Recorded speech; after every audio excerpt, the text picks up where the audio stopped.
اور ساتھ یہ بھی فرما دیا کہ تم انصاف نہیں کر سکوگے، کیونکہ اللہ پیدا کرنے والا ہے نا، اللہ خالق اور ہم مخلوق ہیں۔ اللہ کو پتا ہے اللہ نے ہمیں پیدا کیا، ہمارے اندر کیا خوبیاں ہیں کیا خامیاں ہیں، کتنی چیز ہم جذب کر سکتے ہیں کتنی نہیں، ہم کیا مسائل پیدا کر سکتے ہیں اور ہم ان کا حل کیسے کر سکتے ہیں، اللہ سب جانتا ہے۔ بے شک اللہ سب جانتا ہے، اللہ تعالیٰ بصیر ہے، اللہ تعالیٰ علیم ہے، اللہ تعالیٰ سب دیکھ رہا ہے اور سب جانتا ہے۔ اللہ تعالیٰ عربوں میں زیادہ شادیوں کا رواج تھا، اور اس لیے وہ ہر ہر بیوی کے لیے ایک الگ الگ حجرہ بنا دیا کرتے تھے، پورا پورا گھر تو نہیں، اپنی حیثیت کے مطابق حجرہ۔ کوئی بادشاہ ہوتا تو وہ ہر ملکہ کا الگ محل بھی بنا دیتا، لیکن نارمل ایک میڈیوکر عرب کی جو حیثیت ہوتی وہ اس حیثیت سے جتنی بیویاں ہوتی اتنے حجرے بناتا۔ اسی طرح جو کیونکہ عربوں کا رواج تھا چلا آ رہا تھا کہ ہر بیوی کا ایک الگ حجرہ ہوتا، تو نبی صلی اللہ علیہ وآلہ وسلم کی جو بیویاں تھیں، ہماری مائیں ازواج مطہرات امہات المومنین، ان کے لیے بھی نبی صلی اللہ علیہ وآلہ وسلم نے الگ الگ حجرے مختص کیے، مسجد نبوی کے پاس مدینہ میں آس پاس ان سب کے حجرے تھے۔ اگر آپ کبھی گوگل کریں، آج کل تو نیٹ پہ ہر چیز اویلیبل ہے، یا اگر کوئی گیا ہے کسی نے خود دیکھا ہو، تو وہ حجرے بہت چھوٹے ہوتے تھے، بہت تنگ ہوتے تھے، کوئی آسائشیں نہیں ہوتی تھی اس میں، کوئی بیڈ نہیں لگا ہوا، کوئی سائڈ ٹیبلز، کوئی ڈریسنگ ٹیبل نہیں ہے، کوئی اٹیچ باتھ نہیں بنا ہوا، نہ کوئی کچن لگژریز ہیں، آسائشیں اور دولت کی وسعت نہیں تھی، حجرے چھوٹے تھے اور تنگ تھے، اور ان میں کوئی آسائشیں اور دولت نہیں تھی، آسائشوں اور دولت کی وسعت نہیں تھی، سادہ لوگ تھے، سادہ طبیعت لوگ تھے۔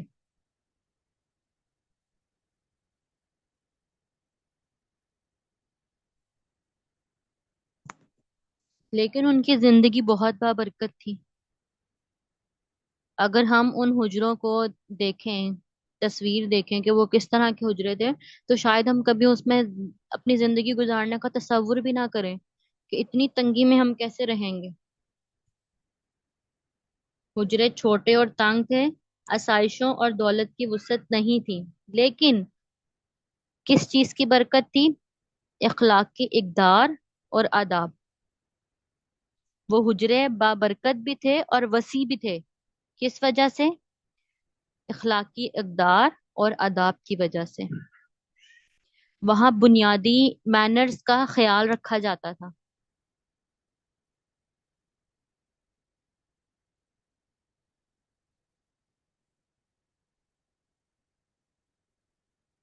اخلاقی اقدار اور آداب کی وجہ سے وہ حجرے بابرکت اور وسیع ہوتے تھے، کیونکہ وہاں پر بنیادی مینرز کا، ایٹیکیٹس کا خیال رکھا جاتا تھا، اور یہی ایٹیکیٹس تھے ایک دوسرے کا خیال کرنا، ایک دوسرے کو رسپیکٹ دینا، عزت دینا، ایک دوسرے کے پوائنٹ آف ویو کو سمجھنا، اس سب کی وجہ سے ان گھروں میں سکون تھا۔ تو ہمیں اس سے یہ پتا چلا کہ ہمیں اپنے حجرات میں، ہمیں اپنے کمروں میں، ہمیں اپنے کمروں کے سے بنے ہوئے گھر میں اگر سکون چاہیے تو اس کی بنیاد کیا ہے؟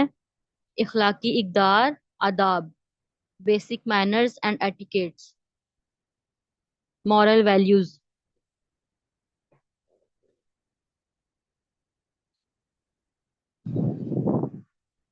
کیونکہ اللہ تعالیٰ نے جتنے بھی انسان کائنات کی پیدائش سے لے کے روز آخرت تک جتنے بھی انسان آئیں گے، اللہ تعالیٰ نے ان سب کو الگ بنایا، ایون ہمارے تھم پرنٹ کی لائنز تک نہیں ملتی، ہم سب یہ بات جانتے ہیں۔ اس وقت دنیا میں اربوں خربوں انسان زندہ ہیں، لیکن کسی کی لائنز، تھم پرنٹ کی لائنز تک میچ نہیں کرتی، تو ہماری عادات، ہماری بول چال، ہمارا لہجہ، ہماری سمجھ بوجھ، ہمارے فیصلے کرنے کے طریقے، یہ سب ایک جیسے کیسے ہو سکتے ہیں؟ ایک جیسے نہیں ہوتے۔ اللہ تعالیٰ نے یہ بھی سب کو مختلف عطا کی ہے، ویرائٹی ہے، بہت ویرائٹی ہے۔ تو جب ایک گھر میں، حجرات سے بنے گھر میں لوگ رہ رہے ہوں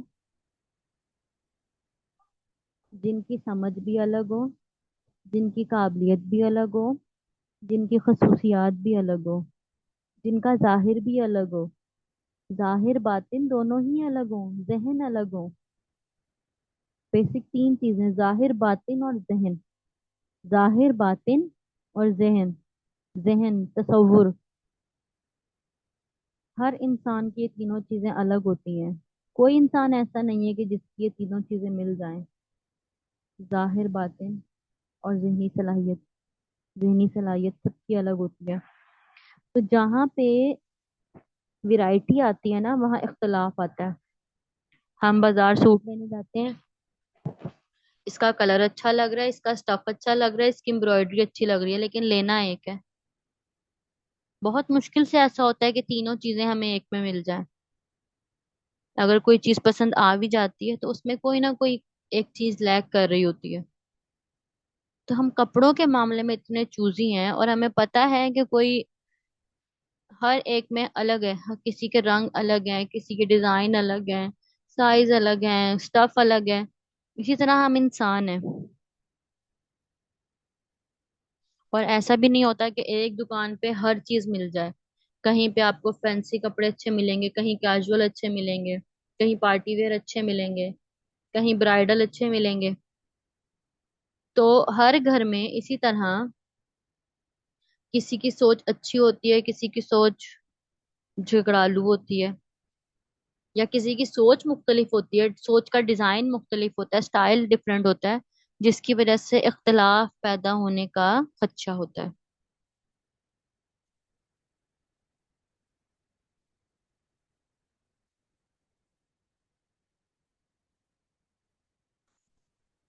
اب جب ایک گھر میں الگ سوچ کے، الگ خصوصیات کے، الگ ظاہر باطن کے لوگ رہ رہے ہیں، تو ممکن ہے کہ گھر کے ماحول میں تنگی آ جائے، گھر کے ماحول میں بے سکونی آ جائے، عام گھریلو مسائل کی وجہ سے۔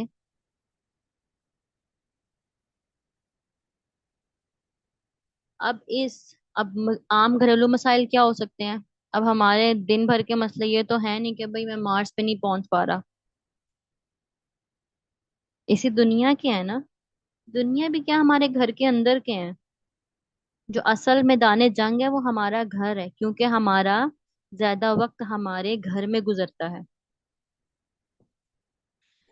دو احادیث ہیں، ان کا مفہوم بتا رہی ہوں۔ حدیث مبارکہ صلی اللہ علیہ وآلہ وسلم ہے، نبی صلی اللہ علیہ وسلم جب آخری دور کی نشانیوں کا ذکر فرما رہے تھے تو نبی نے فرمایا لونڈی اپنے آقا کو جنم دے گی۔ آخری دور کی ایک نشانی یہ بھی ہے کہ لونڈی اپنے آقا کو جنم دے گی۔ صحابہ نے اس کی وضاحت چاہی، استغفر اللہ، اللہ اکبر کبیرہ، کہ والدین کی نسبت لونڈی جیسی ہو جائے گی اور اولاد کی نسبت آقا جیسی ہو جائے گی۔ اولاد کہے گی کہ ماں آپ غلط کہہ رہی ہیں، آپ کو تو پتہ ہی نہیں ہے، جو میں کہہ رہا ہوں وہ ٹھیک ہے، جو میں کہہ رہی ہوں وہ ٹھیک ہے، میں اپنے فیصلے خود کر سکتی ہوں، مجھے آپ سے زیادہ سمجھ ہے۔ استغفر اللہ، اللہ اکبر کبیرہ۔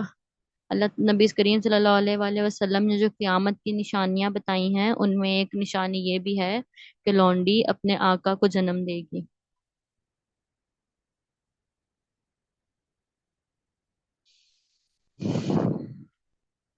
لمحہ فکری ہے یہ، کہ اولاد حاکم ہوگی اور والدین محکوم ہوں گے۔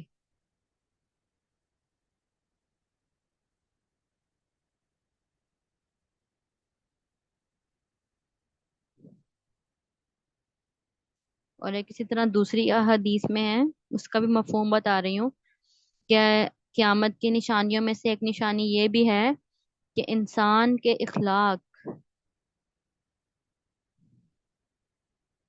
غیر لوگوں سے اچھے ہوں گے۔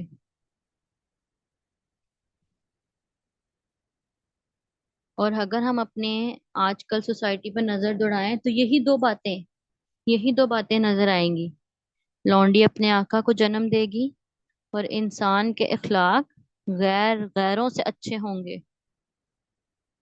گھر والوں کے بجائے غیروں سے اچھے ہوں گے. اللہ اکبر کبیرہ. اور یہی مسائل ہیں. اولاد نافرمان ہے، بہن بھائی کے آپس کے جھگڑے ہو رہے ہیں، میاں بیوی کے جھگڑے ہیں، ساس بہو کی نہیں بن رہی، ان میں اختلاف ہو رہا ہے. دیورانی جٹھانی کے مسائل ہیں، ان کی آپس میں نہیں بن رہی، ان میں اختلاف ہو رہا ہے. دونوں کی سوچ نہیں ملتی. نند بھابھی کی لڑائی جھگڑے، سوچ نہیں ملتی. چھوٹے بڑے کا احترام ختم ہو گیا ہے. والدین کا موڈ خراب ہے، یا گھر میں کوئی بیمار ہے تو اس کی وجہ سے کوئی مسائل بنے ہوئے ہیں، یا گھر میں کوئی ایک فتنہ پرور شخص ہے، کسی کو طنز کرنے کی عادت ہے، تو وہ ہر خوشی کے موقع پہ اپنی زبان سے طنز کر کے ہر خوشی کا مزہ بد مزہ کر دیتا ہے ہر خوشی کو. کسی کو تنقید کی عادت ہے تو وہ بلا وجہ ہر ایک پہ طنز و طعنہ کرتا رہے گا، دوسروں کو نشانہ بناتا رہے گا. یہ ہیں عام گھریلو مسائل.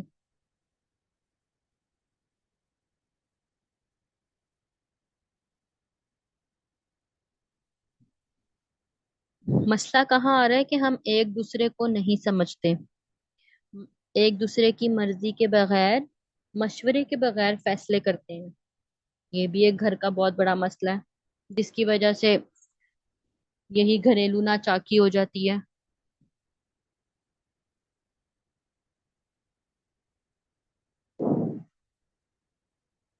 ایک دوسرے کو نہ سمجھنا، مشورہ نہ کرنا، مرضی کے بغیر فیصلے کرنا.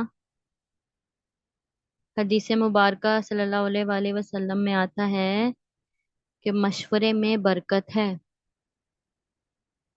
شورا قائم کرو. شین آئین ری الف را شورا، سوری شین واو رے چھوٹی ہے کھڑی زبر کے ساتھ، شین واو رے کھڑی زبر کے ساتھ شورا قائم کرو. مشورے میں برکت ہے. شورا مطلب مشورہ کرنا، مل بیٹھ کے مشورہ کرنا، اس میں اللہ تعالیٰ نے برکت ڈالی ہے. جو کام سب کے مشورے سے، آپس کی باہمی رضامندی سے کیا جاتا ہے، اس میں اختلافات کم ہوتے ہیں، لڑائی جھگڑے کم ہوتے ہیں، فتنہ کم ہوتا ہے. تو ایک وجہ جو ہمیں پتہ چلی وہ کیا ہے؟ دو وجہ: ایک دوسرے کو نہ سمجھنا، اور مشورے اور مرضی کے بغیر فیصلے کرنا.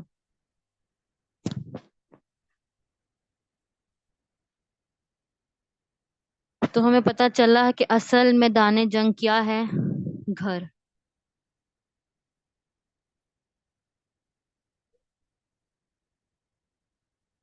اصل میدان جنگ کیا ہے ہمارے لیے؟ ہمارا اپنا گھر.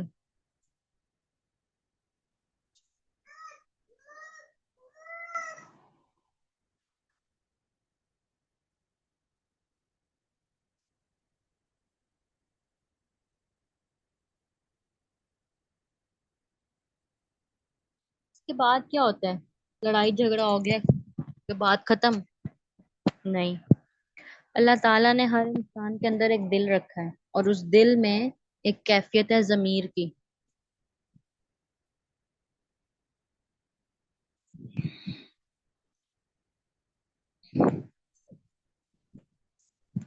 آپ سب نے ہر نماز کے بعد میرے لیے دعا کرنی ہے. 2 ہفتے سے میرے پاؤں میں درد تھا، اور اب پلاسٹر ہوا ہوا ہے، جس کی وجہ سے مجھے بیٹھنے میں بہت تکلیف ہے.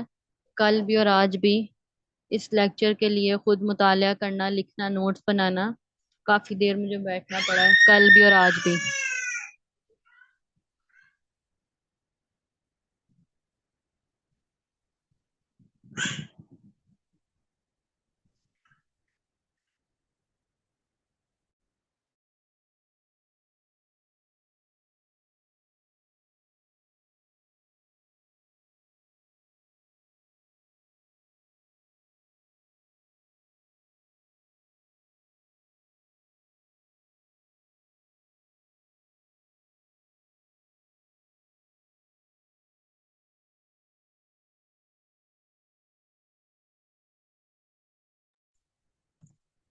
اعوذ باللہ من الشیطان الرجیم، بسم اللہ الرحمن الرحیم.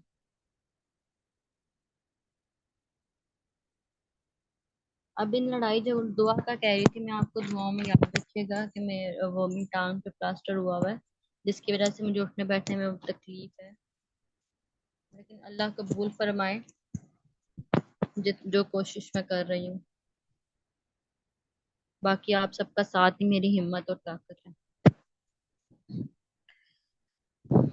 اور ان لڑائی جھگڑوں کے بعد کیا ہوتا ہے اکثر؟ جو بھی گھریلو مسائل ہیں، پچھتاوا، کیونکہ اللہ نے ہر انسان کے جسم میں ایک دل رکھا ہے، اور اس دل میں ایک ضمیر کی کیفیت ڈالی ہے، اور ایک دماغ دیا ہے، اور اس دماغ میں بھی ایک صلاحیت رکھی ہے اچھا اور برا پہچاننے کی، جس کی وجہ سے ہمارا ضمیر اور دماغ، جب دماغ سوچتا ہے کہ اچھا یہ غلط ہو گیا، یہ صحیح ہو گیا، اور جب ضمیر جھنجھوڑتا ہے کہ یہ غلط کر دیا ہے، لڑائی نہیں کرنی چاہیے تھی، جھگڑا نہیں کرنا چاہیے تھا، غصہ نہیں کرنا چاہیے تھا، پھر پچھتاوا ہوتا ہے۔ تو ہمیں پتہ چلا کہ گھریلو مسائل ہوتے ہیں، گھریلو مسائل میں جھگڑے اور لڑائیاں بھی ہوتی ہیں، لیکن اس لڑائی کے بعد پچھتاوا ہوتا ہے۔ غصے میں بے قابو ہو کر ہم ایسے الفاظ کہہ دیتے ہیں کہ جس سے بعد میں ہمیں خود شرمندگی ہے۔ غصے میں بے قابو ہو کر ایسے الفاظ بھی کہہ دیتے ہیں کہ جس سے ہمیں بعد میں خود شرمندگی محسوس ہوتی ہے۔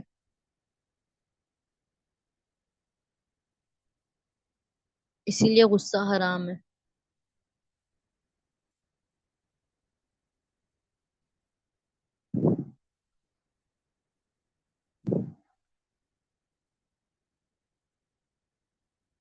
کوئی باہر کا شخص اگر تعریف کر دے کسی گھر فیملی ممبر کی، تو ہم گھر والے اس کا مذاق اڑاتے ہیں، اصلیت تو ہمیں پتہ ہے، سارا دن تو ہم وقت گزارتے ہیں، ہم جانتے ہیں یہ کیسا ہے، آپ لوگوں کے سامنے اچھا بنا ہوا ہے، بلا بلا وغیرہ وغیرہ، اس طرح کی باتیں ہوتی ہیں۔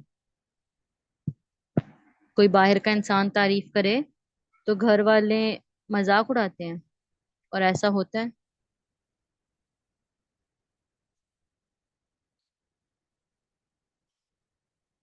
کسی نے راز رکھنے کو کہا، ہم نے آگے بتا دیا، کسی نے راز رکھنے کو کہا اور ہم نے آگے بتا دیا۔ اگر ہم دیکھیں اس سب میں جو بھی مسائل ہیں ہمارے، ان سب میں وجہ کیا بن رہی ہے؟ زبان۔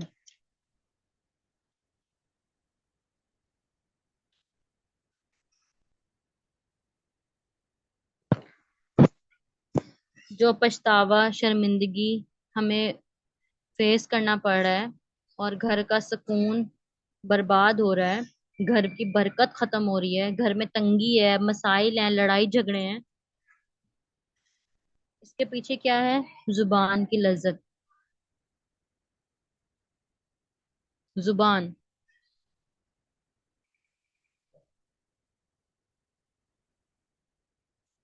اب اللہ نے جب ہمیں تخلیق کیا، اس نے زبان بنائی، اللہ کو پتا تھا یہ زبان فتنہ کرے گی۔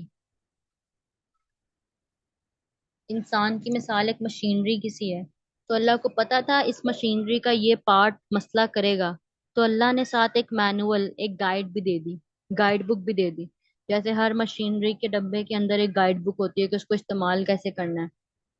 تو اللہ تعالیٰ نے ہمیں زبان دی، سوچنے کے لیے دماغ دیا،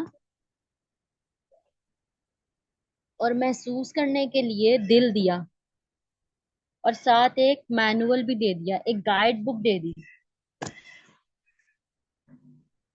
جو ہمیں گائیڈ کرے گا کہ ہم نے ان سب چیزوں کو استعمال کیسے کرنا ہے، اپنی اس مشینری کو ہم نے چلانا کیسے ہے۔ ٹھیک ہے؟